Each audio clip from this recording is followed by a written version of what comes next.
This is LaVeya, and I'm jumping off the porch with Dirty Glove Bastard. Let me tell you about this rich nigga that I met around the way. He made 6 figures. He tried to blow it in a day. Can you picture that? All right, we got LaVeya off the porch with us today. What's up? How you feeling today? I'm feeling good. Just got to Atlanta. First stop. Okay. You're visiting us from Florida, right? Yes. Okay. What are you working on here in Atlanta for this trip? I got this interview, and then I got a studio session tonight since we're quarantining. Not much to do. I'm not used to this because, you know, we be turned when I come to Atlanta, but, you know. Oh, yeah? So, yeah. How often do you come up here to Atlanta to work? Almost every month. Oh, really? Yeah. Okay. So how have you been holding up during the whole quarantine? Nothing's stopped for me, really. I mean, I'm still writing and all that other stuff. When I'm in Florida, you know, I'm kind of to myself either way.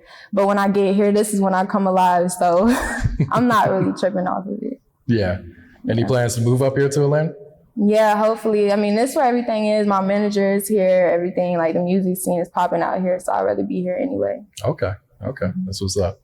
All right, so let's take it back with your story. You were born in Dayton, Ohio? Yes. What was it like growing up in Dayton? Well, I was born in Dayton, but I lived in Cincinnati for most of my life. So all my memories are kind of in Cincinnati. But before I moved to Florida, I went back to Dayton. And, you know, it's nothing to do there.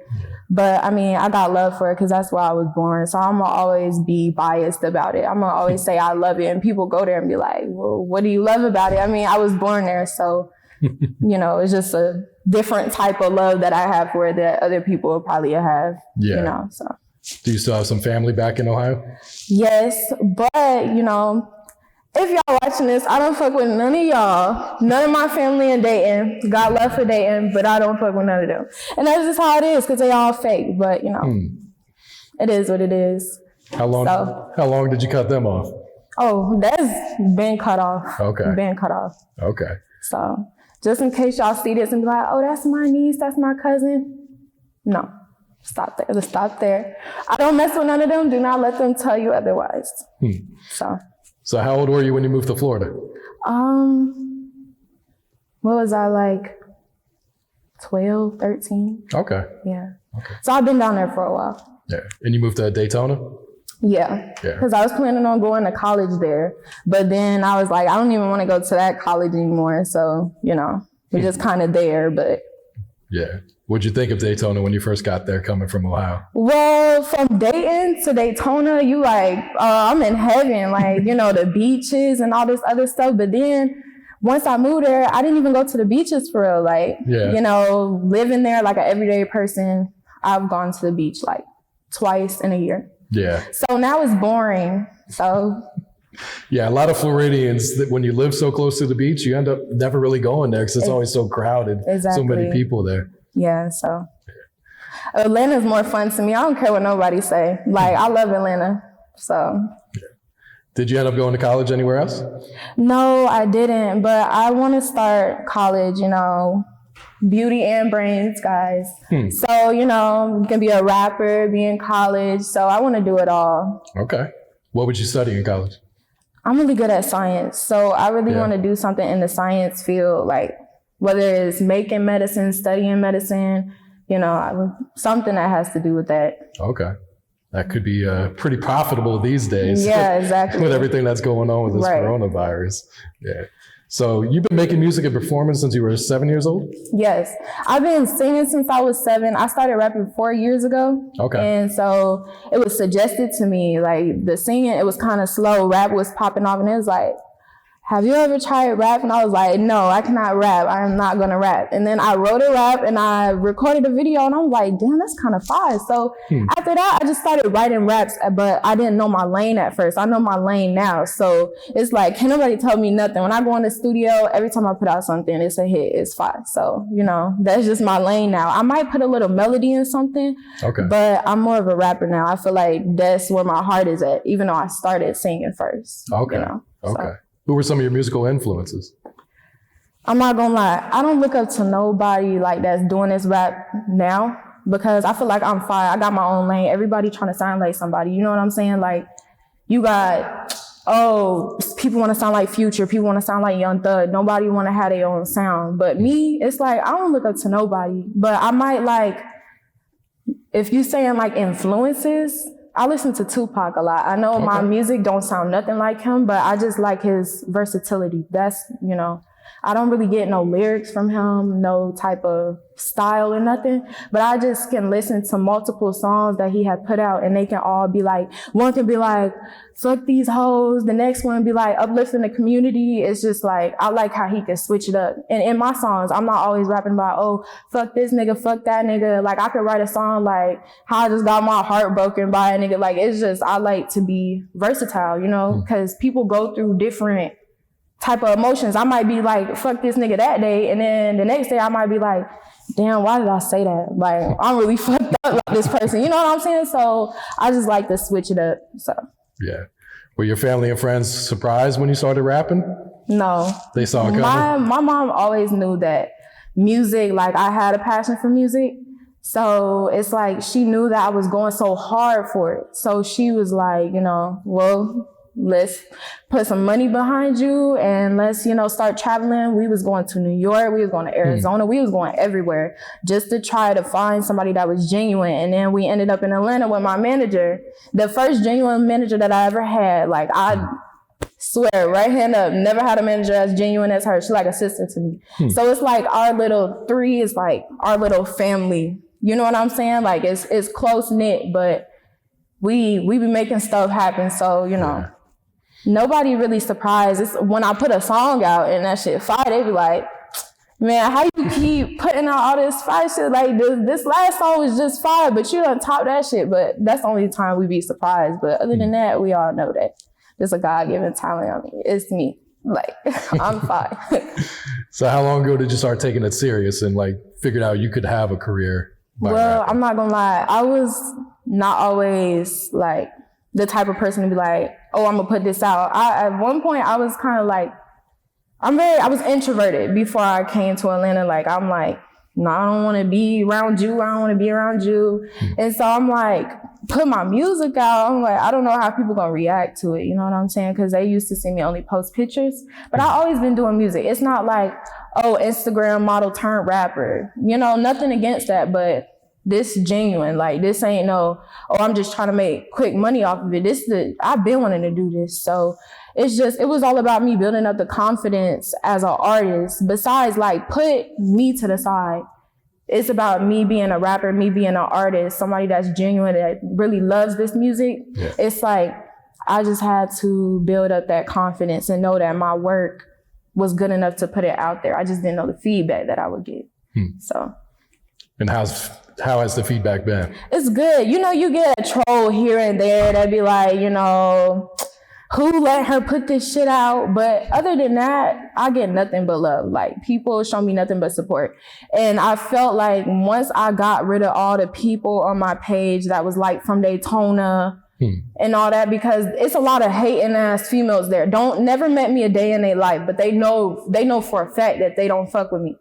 You know what I'm saying? And then they'll be like, oh, she going up a little bit in followers. Oh, I'm gonna try to fuck with her. Like, the shit don't be genuine. So once I got rid of a lot of them hating assholes off my page, and nothing but like I got strangers, people from all over the place just following me, that's where you get the most love at. You know what I'm saying? Sometimes you don't get the love for your city. And Daytona not my city, but I'm saying, like, even Dayton, it's kind of silent over there. So I'm not getting no love from my city. You always see me like saying, oh, I'm from Dayton. You know what I'm saying? I love Dayton. I don't claim no other place but Dayton, but it's just radio silent. You know what I'm saying? And then you got over here where I'm staying currently, and motherfuckers do not like me for no reason. You know what I'm saying? So I get more love in Atlanta. You would think I was from here. You know what I'm saying? But it is what it is. I got a lot of love from strangers though. Yeah. You know, so.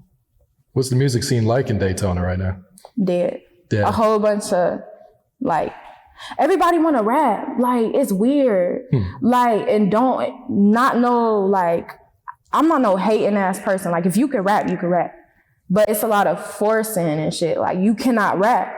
You know what I'm saying? Like, and then you think you better than every nigga over here. You're not going to make it out the city. Like, you know what I'm saying? You are not like that, you know? So it's not even no hating ass shit, but they rather boost a nigga up that can't rap. And then people who really can rap, they see potential in, they're not gonna support you. You gotta go get your support from somewhere else. Then they're gonna start fucking with you when you start getting that little buzz. That's how it always go. Yeah. But I see through all that, so. Are there a lot of nightclubs in Daytona that play rap music? See, I don't go to their clubs because they're ghetto. You know what I'm saying? When I come to Atlanta, I'm not used to that. My manager, she's so fire. When we go out to the club, we always got sections. You know what I'm saying? I'm not used to that standing with, it's nothing wrong with it, but I'm saying like people be like ghetto as hell, like coming in the club with shoes and gym shorts on. I'm like, and I'm looking all extra. I'm like, why do I got heels on and I got an outfit on and I look like this and all y'all hoes got on shorts like y'all came in here to fight. Like, so I be like, I'm ready to go.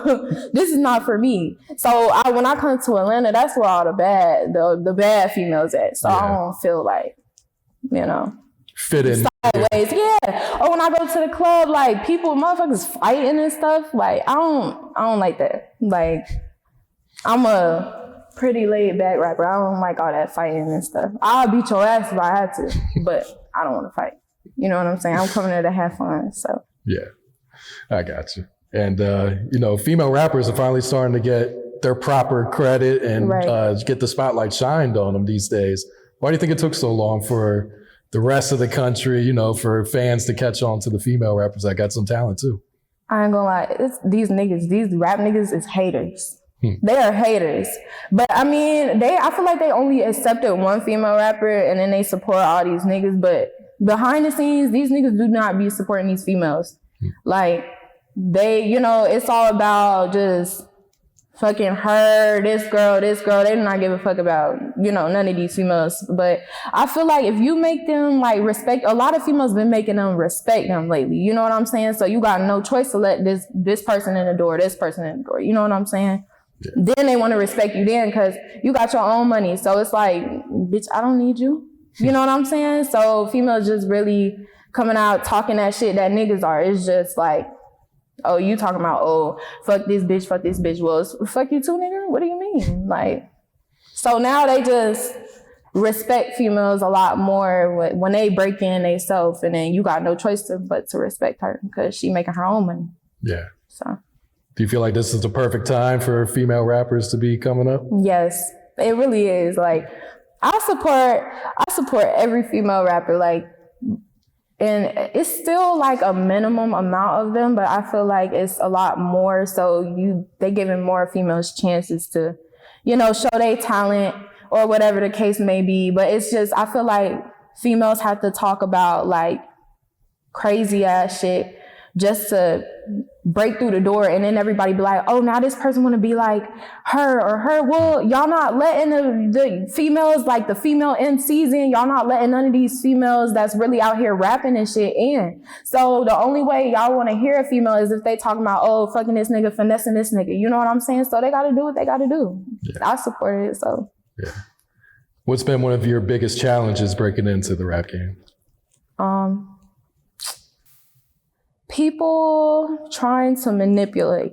Like, I've been around famous people. I've been around, you know, people with clout and shit, especially producers. They try to, They try to minimize you, make you feel small. They don't do it to these niggas. They do not, you know what I'm saying? They're not gonna try them. But they try to minimize you like, oh, I had a producer tell me, and he was like a known producer. He tried to tell me, oh, maybe you should start singing. And he compared me to this trash ass rapper just because she had like a following. And I'm like, no, nigga, this shit is authentic. You know what I'm saying? I write all my shit. Dude, never compare me to nobody that don't write their own shit. I'm on a higher level, even like right there, because she don't write her shit. I don't got nothing against it. But when you have a female that's on her shit, can go in the studio, do a song in an hour, and I wrote my shit before I came, I come prepared, I don't gotta do that punching in shit.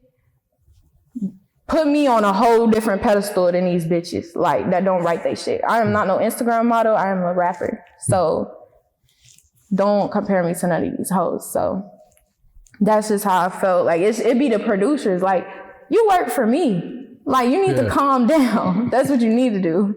Because, you know, especially if I'm minding my business. But see, I let him get under my skin when that first happened. Because I was new to rapping and I was still trying to find my sound. And it's very discouraging. So I was like, damn, what's wrong with what I wrote? Because the shit was fire. Like, for my first rap song, I'm like, and you really gonna disrespect me like on some corny ass shit because you feel threatened by me? You gotta feel threatened because it's like, I'm really out here rapping like a nigga. You know what I'm saying? So you gotta be threatened looking back on it. But at the time, I'm like, damn, am I really trash at this shit? You know, so that's the only thing, like the only problem that I had faced. Other than that, I don't let shit bother me no more. Okay. And do you still write all of your music? Have you ever tried freestyling? Yeah, still. And now I haven't tried freestyling, but I want to try and like, now that I've mastered writing, like I feel like I could try the punching in thing, but I feel like it takes too much time. Like a lot of these people spend hours on like studio time and you ain't finished it. Like you've been in the studio for 5 hours and you still punching in. You know what I'm saying? I feel like that's a waste of money. And being an independent artist, I feel like no money should be wasted. If I can write a song and go in and record it in less than 2 hours, I'd rather do that. You know what I'm saying? Because you gonna spend this amount of money just to go in and punch in and come out with 2 songs. And you done had half a day to record. I could record a whole EP in half a day. You know what I'm saying? So we are not the same. I go in there, I get shit done. You know what I'm saying? The most time I ever took on a song is 2 hours. That's because I want it perfect. But other than that, never seen me do it. Can you write without hearing the beat, or do you prefer to hear the beat? I can, but my problem is it's hard to put it to a beat once I write it without it. So I be like, I gotta find a beat before I start writing, because the beat be speaking to me though. Because like I might not have nothing to write about, no topic, but once I hear the beat, I'm like, yeah, I got some fire shit for that. And as you mentioned, you're a fully independent artist, right? Do you look to sign with another label, or? I do, but my manager always says we don't want to just sign anything. Okay. So she look out for me, like she go above and beyond manager. So before we even look at something, before we even sign something, she gonna make sure that they don't got nothing hidden. They not trying to, finesse me out of nothing. Yeah. But believe me, I do want to sign. It's just, it gotta be the right, it gotta be the right time. Yeah. All right, let's talk about your new single, Got Your Money. Yes. This samples the Old Dirty Bastards classic song. Yes. What can you tell us about this song? So I'm not gonna lie. When I made this song, I was just taking all my experiences and I was putting them into songs, and I was like, I heard the beat, and just a couple days before, somebody had literally sent me some money. Like, they didn't even know. I seen a person for 10 minutes, right? And I was like, oh, I don't got time for you if you're not gonna be like, beneficial. I'm like, I'm a rapper. I got studio time. I got all this. So he just sent me a lot of money. I'm like, damn, I gotta like that? I'm like, okay, bet. So I heard the beat and it was like, got your money. And I was like, me and my manager, we was laughing about it. I'm like, well, damn, I really, finesse this nigga. Like, he thinking he gonna meet up with me the next day, like we just finna chill. Hell no. So literally, he sent me the money. So you know what I did? I went and got a new wig and some studio time. Okay.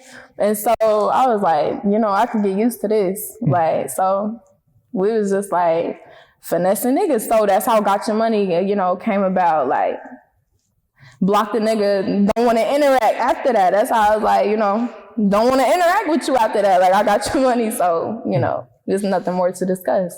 So you made that song off the studio session from his money? Yes.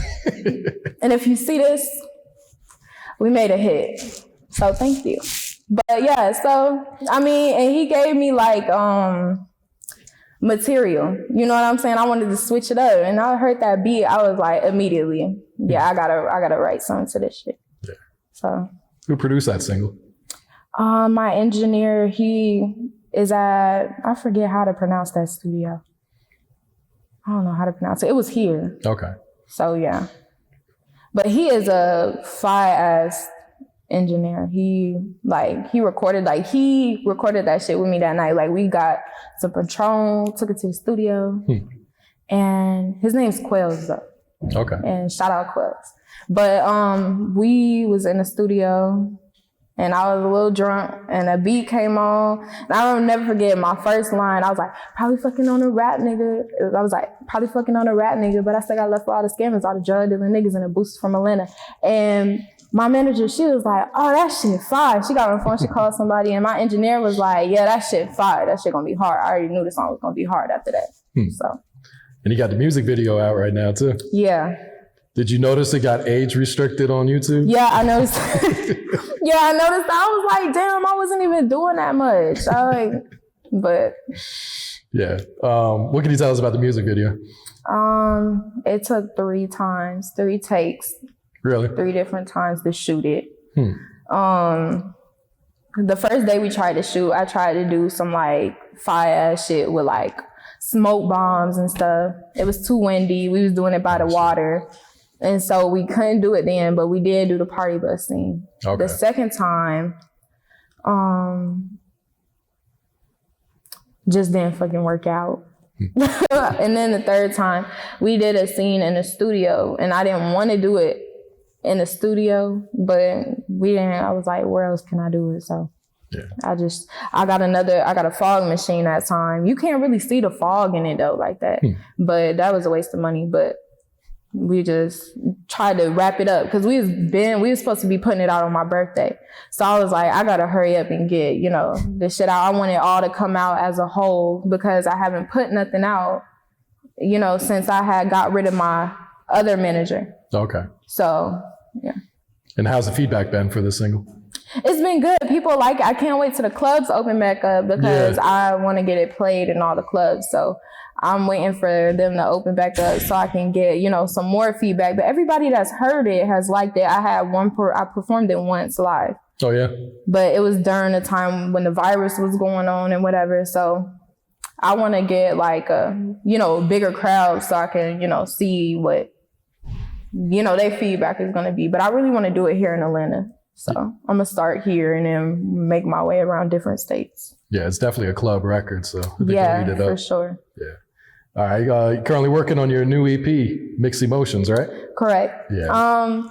Well, it's called Mixed Emotions because I got, songs like Got Your Money, but I got like melody kind of songs. I got like, it's just going to show like how I can, rap like this, and then I might, I sing a little bit. I just want to show versatility as an artist. I feel like that's always important to switch it up, show people that, you just not doing this kind of, flow, or you not just singing all the time. You know what I'm saying? So I felt like that was important. So I just thought, my manager was like, you sound like you got a lot of mixed emotions type, going on. So I was like, that's fine. Do you know what your next single will be? Well, I do have a song called Drip. It's my baby because it's the first song that it was when I first found my lane, my sound. So I was like, I wanted it to be my single, but when I made Got Your Money, I'm like, that's got to be the single. But Drip, it's like a song, I want to do a challenge to it because it don't got no cussing in it. I wanted the kids to do it, a challenge to it. And I want to pay somebody, whoever won the challenge, like $700, or something like that, just to get the kids involved. But kids be listening to anything. But for like them to do challenges in school, it would have to be no cussing. Yeah. But I know that they be listening to Got Your Money, so so yeah. Will you have any features on this EP, or is it all you? I wanted it to be all me. Okay. So maybe my next EP, I'll get some features, but I might release just a single with a feature. But I wanted the EP to just be all me, like introducing, because it's my first project. Yeah. So I wanted to be like introducing me as an artist, like all the attention on me. Okay. What about producers? Who are some of the producers you worked with on this project? Quells, for sure. I had a song that TL produced, but it's not gonna go on there, but he's a good engineer. but Quells, because I love Quells. He is the GOAT. He does everything I tell him to do. Like, he's so genuine. And you don't get that every day with producers. Like, they just want to knock your shit out and be like, okay, it's done. But if it's something that I don't like, he will stay there and fix it for me. You know what I'm saying? So I really love him as an engineer, because most engineers would be like, yeah, it's fine. Next studio session. So I admire that about him. Yeah. Do you have a release date set for this yet? No, because we haven't picked what I want to go on there. Okay. So I have enough songs to put it out, but I just want to see what these songs are going to sound like tonight to see if they'll fit, you know. Gotcha. All right. Are you fully focused on music right now? Yeah, tunnel vision. Yeah. Like, don't see nothing else. Don't want to do nothing else. Like, but, you know, I feel like behind the scenes, people just see the Instagram. It's only, you know, things out there that I allow them to see. But behind the scenes, you know, I got other stuff going on. You know, you just can't announce your moves before you do them, because then that'll just mess everything up. But behind the scenes, everything is, you know, going fine. It's just, you know, for that right time to pop out on them like, yeah, bitch, I did it. So. All right. And what's some of your long-term goals for your music career? Get rich, you know, touch my supporters. I like to call them supporters. I don't like to call them fans. But, you know, like, with my music, I always try to make music like that you gonna feel, whether it's like, fuck that nigga to get over him, or like, or you heartbroken. I don't be heartbroken, but I be like trying to write it from somebody else's perspective of how they might feel. So that's where mixed emotions gonna come in. Like, if you in your feelings, that's the EP for you. If you like pissed off, this the EP for you. If you trying to get money, it's the EP for you. Like, just all around. Like, I want it to touch every last one of them. So if you like not feeling this song, you gonna feel that song. So that's the goal. Gotcha. What else you working on right now? Well, of course, now that we're doing the quarantine, I'm trying to do more interviews. So this is a different way that I can talk to my supporters, you know, but since I can't perform, I'm in the studio more.